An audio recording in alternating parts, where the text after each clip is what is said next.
For Denny Donohue, every memory's a melody. My granddaddy fought in World War One. My dad in World War II. Now I'm 18 and there's Vietnam. What am I gonna do? A song he wrote in the 1960s when the U.S. was deep into the Vietnam War. Drafted into the Army at 19, he became a company clerk and quite the performer. That's My Girl Temptation.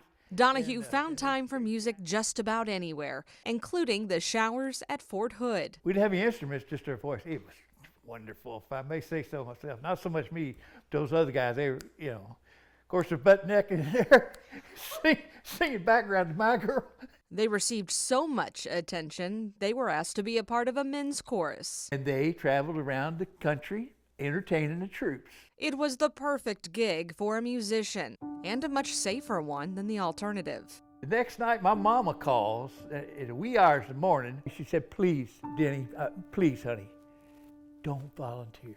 I laid in the bunk at night and I thought about it, and I thought about Daddy. I thought about the kids that came back to Fort Hood from Nam. I said, this ain't right, because I'm just a kid, and eventually I'll get married, I hope, and maybe even have kids. And the teacher says, what did your daddy do in the war? He didn't want the answer to be a tenor with the chorus. He signed the papers the next day. But I'm thinking, well, I'm a personnel specialist. Can't be that bad. Saigon or someplace like that. Put me with the 1st Infantry Division, 2nd Battalion, 28th Infantry. Thrown into a battle that would be one of the costliest for U.S. troops in the whole war. It was just got to be so routine jumping in the bunker. It wasn't like the old movies where none of that. You're walking along.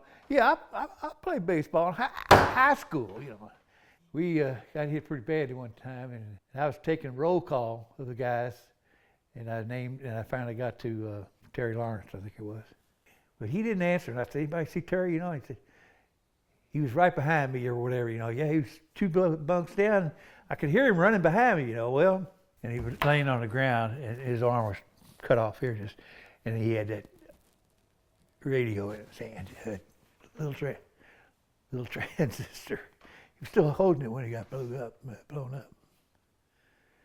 As company clerk, Donohue was also the one responsible for writing those letters home to their families. I said, sir, it's none of my business, but I'm just thinking like if my mama got this note, pretty impersonal. So I put a little sentiment and sentimental stuff in there, and probably made me cry when I was writing it. And he said, that's fine. From now on, we'll do it like this. Those letters went out to more than 58,000 families whose loved ones never came home.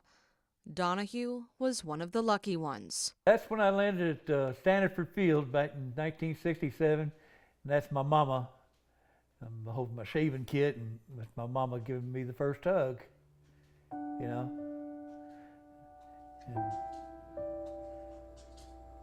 you remember that?